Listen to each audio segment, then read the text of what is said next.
So in this video today, the 21st of January, 2022, I want to talk to you about emotions and facts and fiction. So what we're looking at here is a memo from the Eisenhower administration written by one of the people who helped him write his farewell speech. So in this memo, I just want to bring up this comment right here. It's in the last paragraph. I think this is a brilliant idea if it can be carried off with a minimum of fanfare and emotionalism, and we should be dropping ideas into a bin to get ready for this. So I want to talk a little bit about emotionalism and how it's attached to law and fiction of law, the legal system. So I wrote down here a few phrases that you might want to look up if you're interested. Emotive, emotionalism, emotive force, rhetorical force, and emotive power. I have the website here, which I'll post in the link. Emotionalism, when I Google it, it says excessive emotional character, strong or excessive appeal to the emotions, a tendency to display or respond with undue emotion, especially morbid emotion, unwarranted expression or display of emotion. So in this letter that the writer, one of the writers of the Eisenhower farewell speech wanted to do was he wanted to convey thoughts of Eisenhower without being too emotional about it. So he didn't want to make an emotional appeal. He wanted to keep it factual. And I think that's a good thing. If you can keep emotions out of it and be logical and reasonable, it's at a higher level of authenticity. So emotive here is defined as arousing or able to arouse intense feelings. And we know that a lot of politicians use emotions in their speeches. They even use them when they're writing the law, even though it doesn't maybe look like it's an emotional thing. It often ends up being because they incite fear in the law. Like if you don't do it, something bad's going to happen. You'll get taxed, you'll get fined, you'll get penalized, you'll get a ticket, a citation, you'll get put in jail, you'll get your stuff taken away. All these types of things, the consequences, which are often, they come along with some fear, emotion, anger, frustration. They use them to their advantage to get you to act a certain way. So what is emotive? An example. Oftentimes, news headlines use emotive language to hook the audience. Here are a few examples. An innocent bystander was murdered in cold blood in downtown Chicago. The words innocent and murdered and the phrase cold in cold blood are the uses of emotive language in this sentence. So I want to use some metaphors. And this is from a show that I watch called The Walking Dead. It's a very popular show. A lot of people watch it, millions. And it's into the 11th season now, but this is in season 1. And most people have seen season 1 of The Walking Dead. So this is Rick and Shane in the very beginning.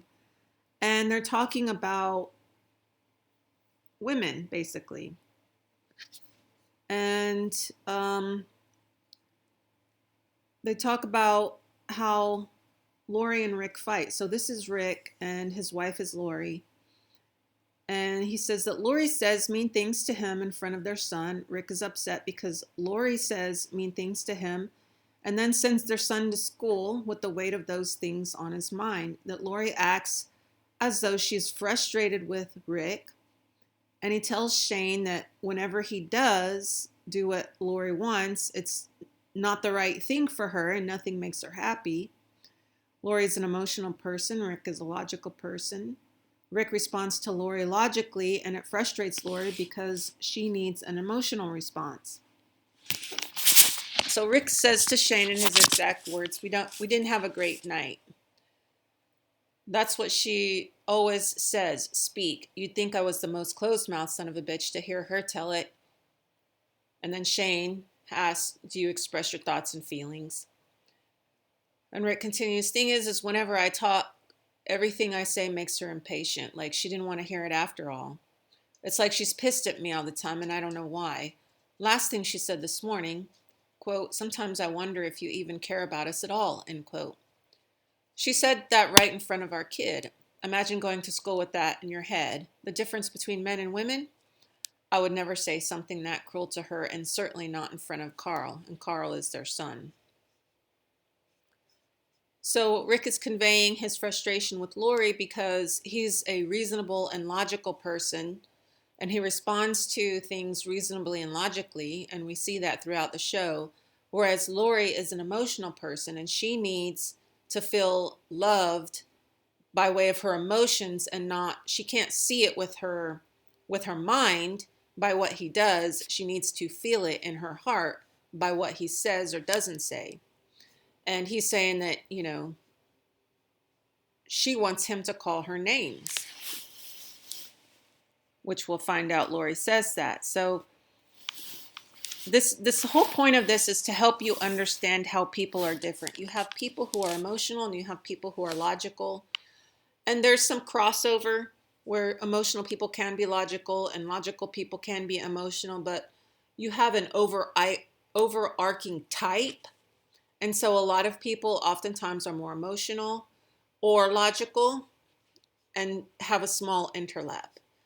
So Rick is Laurie's husband. This is Laurie here. And this is Shane, who is in the car with Laurie. So Rick is Laurie's husband. He's a sheriff's deputy. On a call, he gets shot by a criminal. So when they were in the car here, they get a call over the radio to go respond to a crime scene. So as he's being transported, because he gets shot, and then he's being transported to the hospital, Shane here goes to find Laurie, and Laurie's at the school talking to a friend while waiting to pick up her son.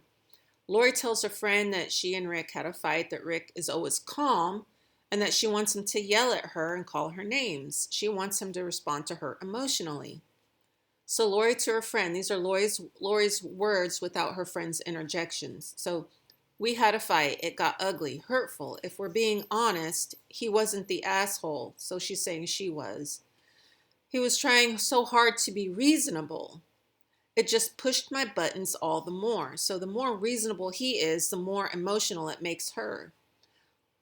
I sometimes wish he would just have it out with me and blow up. Tell me I'm being a bitch if that's what I'm being. Instead, he's just so, and then she says, like a sigh, like he's just so controlled. You can't tell me that being pissed at your husband because he doesn't yell at you is even close to being rational. So she's admitting that she's irrational. She's not rational. She's not reasonable. She's not logical. But she needs an emotional response. And this is how a lot of the feminine characteristics, these are feminine characteristics which usually are attached to the feminine, but not always. Sometimes they're attached to a male. So you can have feminine characteristics in a man, and you can have masculine characteristics in a woman. Normally, it's female, feminine, male, masculine, but not always. So later, Carl, Rick and Laurie's son, is accidentally shot by a man hunting. They take Carl to a farm where a veterinarian works to save him.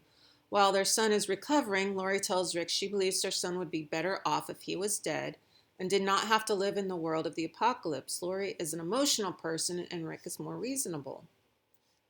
So this is their son in this farmhouse with the veterinarian, and he's trying to save the boy.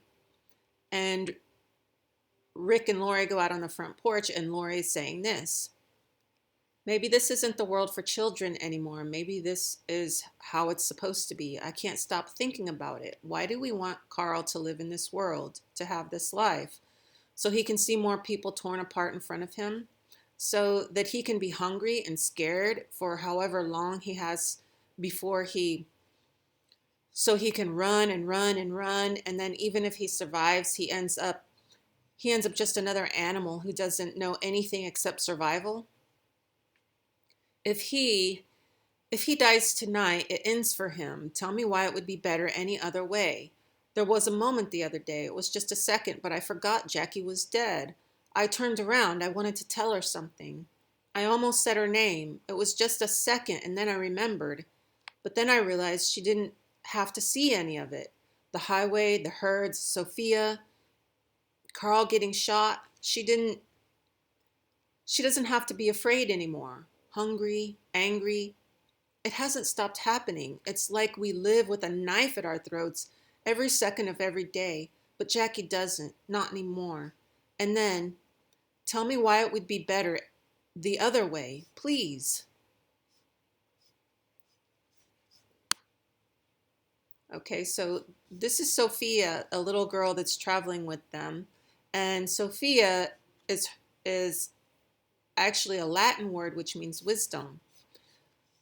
So they run from walkers and they run into the woods, and then Rick hides Sophia in the side of a dirt mound with a tree growing over it and tells her just to stay there and he'll come back for her. He's going to lead these zombies away, these dead people away, so that she can be safe. Okay, so the group loses a child. Her name is Sophia. They search for her and cannot find her. They look everywhere, in the woods, in a tent, in a house, in a church. They end up at a farm due to Carl being shot, but they continue to look for her. Eventually, they realize she has turned and ended up in the barn of the farm where they're at. So the people have lost wisdom because wisdom is what they call Sophia in Latin, and Sophia is philosophy, and philo means love, and Sophia means wisdom. So it's a love of wisdom. Philosophy is a love of wisdom. So the people here have lost wisdom. They look everywhere trying to find her, in the woods, homes, churches, etc., but cannot find her. When they do, it's too late. She's in a barn having been bitten, so it's not what she used to be. She is no longer innocent and pure. She is a necro walker, necroambulatory, or a dead man walking. Of course, she's a little girl, but. So emotional words and phrases. So they use a lot of different ideas. So sometimes these ideas are conveyed in words without being said outright, such as in their laws. A lot of people find the Constitution when they read it. They find it stirs up some kind of emotion in them. We, the people of the United States, in order to form a more perfect union, establish justice, tranquility, and all these other things, they have an emotional attachment to those words. And it's sort of like they fall in love with it. They become hypnotized and they fall in love with these words and these ideas. And then after a period of time, they can't separate themselves from it. Just like a lot of people can't separate themselves from the idea of needing government, of people not being able to function without it. It's just that they've thought it for so long and they've become emotionally attached to it and they don't know what they would do without it. So these people have lost wisdom, and there's a certain separation between what is reasonable in your mind and what is emotional, and the differences between us, and how the laws have no wisdom in them, that they move people according to what emotion they strike up in people. So prison, bad people, lawbreakers, you ain't black enough. I got hot sauce in my purse. We had to do laundry for a living. They will come to our lands and they will do bad things to us. They're bad people. This is going to get really bad. Tranquility, welfare, safety, betterment of society. Even more recently, I think it was we're getting very impatient. That's supposed to scare you. It's an emotional phrase. It's meant to strike fear in you. So examples of emotive force: if you don't have a license, you can't work. Bad people smoke pot, they're potheads, etc. The laws help keep us safe. We must go to war to protect our sovereignty and freedom. If you don't follow the laws, you'll go to jail. All these ideas are in the laws. So this is one of my favorite parts of the entire show, I think. Carol explaining what to do next, and the picture is not from the actual scene, but Rick gets into a fight. He gets put in a house where he has to stay there, sort of like being put in jail. And they're thinking that the community that they have found is going to throw them out. And Carl is telling the group what they might do next. She says, "You say you'll do whatever." And this doesn't make sense, but this is the way it's said in the transcript. You say, she's telling Rick when he says, "Well, what are we going to do if they kick me out?" And she says, "You say you'll do whatever you want them to." I don't know why she says that, but that doesn't make any sense. However, in hypnosis, they do say things like this to confuse the mind, to make it easier to hypnotize people who are more analytical and mathematical, because those types of people are difficult to hypnotize, where people who are children and based in emotion, they're rather easy to hypnotize because they have a more childlike mind. And that's not an insult to anyone. I'm just telling you what I learned whenever I learned hypnosis. And that was one of the things that they told us in my own words. So you say you'll do whatever you want them to. Doesn't make any sense. It's contradictory, but it works on some people. Just tell them a story that they want to hear. It's what I've been doing since I got here. And someone asks her why. And she says, because these people are children, and children like stories. Okay, and that's another thing they teach us in hypnosis. Children like stories. So when you want to hypnotize a child or a person with a child mind, which are usually associated with people who base their reality in emotion, they're immature in the mind, and they're very easy to hypnotize. And somebody asks, what happens after all the nice words, and they still try to kick us out? So my point here is that many people are very emotional. They respond to emotions, and they want their emotions responded to in like manner. So just like Laurie is saying, I wish he would call me a bitch. I wish he would blow up. I wish he would do all these things, because that's going to get her heart pumping. That's going to get her emotionally motivated. Okay, this is a childish quality and sometimes referred to as Peter Pan syndrome. This is an emotional immaturity. And I apologize for my misspellings and mistypings, but I am a human. It is also called little prince or princess syndrome. These are people who find responsibility a challenge even as adults. They avoid things such as doing chores, avoid decision making, are living for today and avoid making future plans. They spend their money unwisely, avoid problems or solving problems with the relationship in any productive way.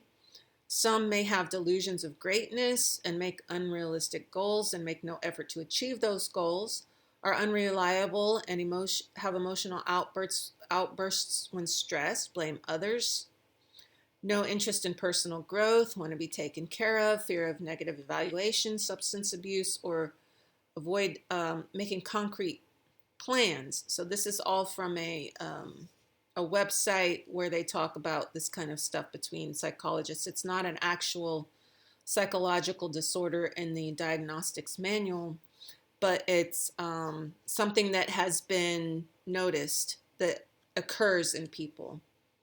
So there are many adults in today's society that behave immaturely. It's quite clear to see that weak men are immature and strong men are mature and responsible. And this, when I say men, I mean women also.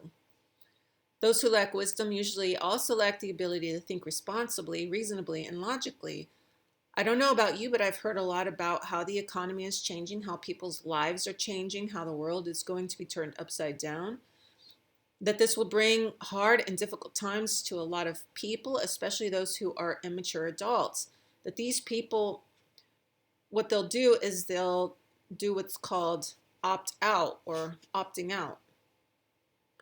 We were asked to take care of one another, look out for each other, etc. On the flip side, I've also heard that none of this will happen. The economy will recover. It always does. The master planners or central planners will not allow this to happen because they will also lose.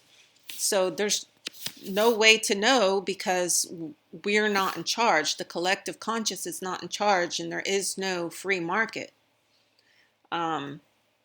It's all planned out by a few people, and you'd have to be able to read their minds to know what's going to happen.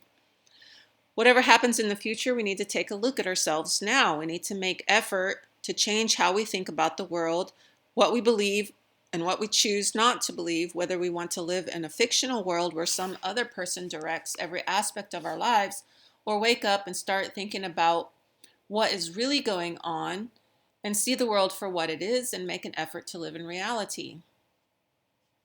If you choose the fictional world of make-believe where some men or group of men or some ideas govern every aspect of your life through emotionalism, emotional force, rhetorical force, metaphors, fictions, etc., then my channel's probably not for you. For people who would like to see the world as it is and stop playing the games of children who want to wake up, as the law serves the waking, not the sleeping, then you'll hopefully find at least some information here useful.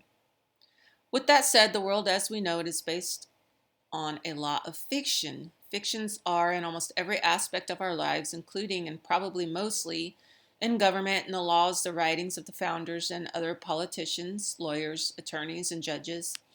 There are many books available that help you learn and see in your mind the fictions perpetrated upon society. These fictions have been described in a way such as children making up games to play. Of course, by children we mean adults acting like children or adults being immature.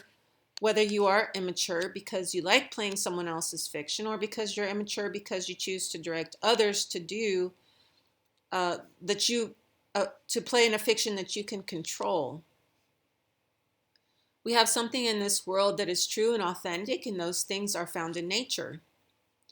But when men start playing games with other people's lives, we have a new system, and it's called a legal system. You have to agree in some way to play it, even if the agreement is by force, without you in some way feeling as though you have to, or simply not knowing any better. You go along with the game, and that is the point. As long as you go along with it. The directors of the play do not care whether you win or lose, whether you are happy or sad or mad or afraid. They only care that you're playing along. This is the point of the laws. They deceive you. Whether they make you feel good, bad, afraid, safe is not the point. It's that you follow the laws, do as you're told, and continue playing the game. The legal system is a child's game. It's a game of I make the rules as I see fit. I change them anytime I like. They mostly make no sense, and as long as you are playing, I will win. I will make sure of it. Let's look at the legal fictions, remembering that legal means fiction. It means that if you are playing in someone else's game, they see you as a player or actor only and nothing more. If you try and leave the game, you become a threat to everyone still playing. Because if even just a handful of people leave the system, the game is over. That is their definition of terrorism. Someone leaving the game terrorizes all the other players since they threaten the game's end. The birth certificate is a legal document. It's a certificate that you are born into the game. You are a player before you can even see that the game is being played. The game, therefore, existed before you, and being born during it means you are automatically a part of it. To move around from one legal system or legal country to another on the legal highways and likely using legal means of travel, in other words, across the playing board, you have to pay the monopoly man and buy a passport. Once you purchase your Pass Go card, you're free to move around with the banker's permission. Once you are of fictional legal age, you may choose to apply for a driver's license. This fictional license allows you to drive on the fictional roads. This also allows the cops playing cops and robbers to stop you and put you in jail. You have to ask the banker for money, or I should say currency, to pay the judge, another player on the board, to be released if you give him the correct amount of currency. By now you may have a couple questions. I can only guess what those questions are, but I'll give it a try. What is currency? Why is it paper? Why do you refer to real things as fictions? Many things are called currency. People's ideas of the time they live in are called currency. The government refers to some of its forms and papers, not just debt notes, but including debt notes, as currency. Currency has a root word of current, meaning at this time. It also is the flow of water. Water current flows along the river banks. Birds use bills to reach inside and grab something out of the current or currency. Some birds have hooked bills and some bills have hooks, allowing those birds to get more from the current than other birds. A court is therefore described in ancient times as a way to go on a date, to swoon, or it is also called a garden. As in ancient times, men would bring a woman into a garden to court her, to swoon her, to impress her, much like birds do. Women were also therefore seen as things and were flowing down a river as part of the current, and a man was to use his bill to reach in and grab one. One could stand on the bank. He could stand on the bank and reach in with his bill, swoon her in the court, which is the garden, and eventually hook her with his bill. Today, cops reach into the current, bring them to courts, swoon people with their fictions of law, and scare them into paying a bill, etc. The way in which it is said is less important than understanding the system is a fiction. So what do I mean by real? In The Matrix 4, Neo is being taken to be held. The security guard taking him away says he's never seen a real legend before. Neo states, real. There's that word again. So I made this little thing up right here, and on the right or the left over here we have nature or natural law, and then over here on the other side we have man's law. In nature we have what's authentic and true and real, but in man's law we also have what's real and a fiction. Now man's law is supposed to include authentic, true, and real and not fictions, but oftentimes they include fictions. So real is in the middle. Real can be in nature and real can be in man's law. Authentic are those things found in nature in their pure form. True are more the same as authentic, perhaps a small amount of alteration. A court as a building to bring people in to make them pay a fine is a fiction, man's law. Courting a woman or a man as a potential spouse is true and authentic. It's what people do in nature, natural law.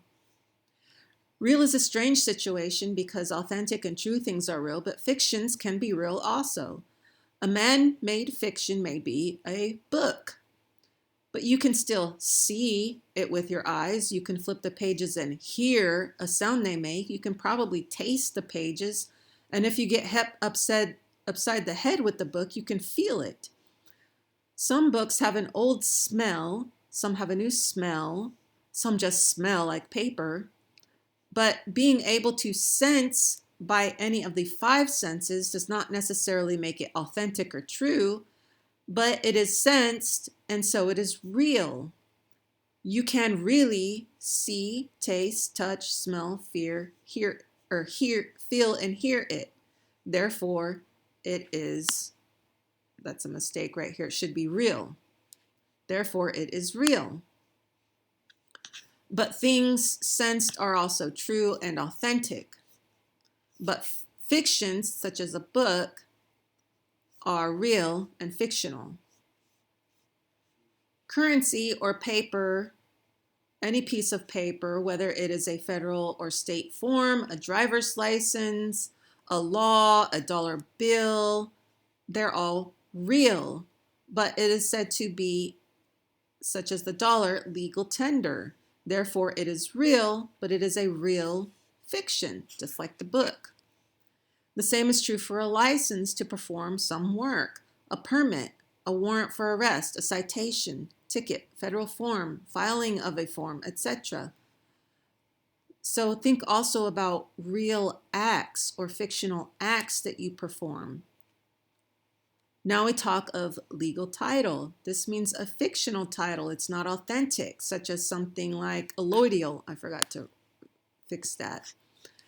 Title, a allodial title. A legal title is real and is a form of currency, but does not necessarily mean ownership. Now, laws are called currency too. They have a currency. The laws have a currency because they're a current, and they allow the birds or the legislators or the monkeys to reach in and grab something with their bills to take out. Now, the Holy Roman See did this also. They used their bishops, and they used these ideas that you had to go and have the ministers perform certain things for you, and then when you did that, you paid them. So there's a lot of reaching into the current and taking out money. Okay, that's why they use currency. Whatever's current, whatever you believe in right now, that's what they're going to use to take money from you or get you to do what they want. Ownership in a legal sense may certainly mean fictional, just as the dollar is real, is current paper called currency. It is legal tender, a fictional paper used to do fictional things in a fictional system to which you may buy fictionally a fictional title to a thing. Mortgage, vehicle, license, birth certificate, they are all fictions. If your legal title provides legal ownership, that isn't it possible? Then isn't it possible that you can state it as what it actually is, a fictional title for fictional ownership? In ancient Rome, according to an old encyclopedia, taxes were something like rent. A poor man could be given a plot of common lands to work. Land was and still is in reality money. Therefore, the poor man could cultivate the land and make money. Part of what he cultivated, he paid to the empire, and that payment was a portion of his yield. And that portion of his yield was called a tax. Given to Caesar's what is Caesar simply meant that when you were given something and agreed to pay for it, you had to make the payments or pay the tax. Some say the phrase means that when Caesar's gold and silver coins has his likeness cast upon him, they belong to him, and therefore, when he asks for it back, you must give it back to him. I disagree with this idea, since there's no point in coining money if not for people to use as money as a means of trade.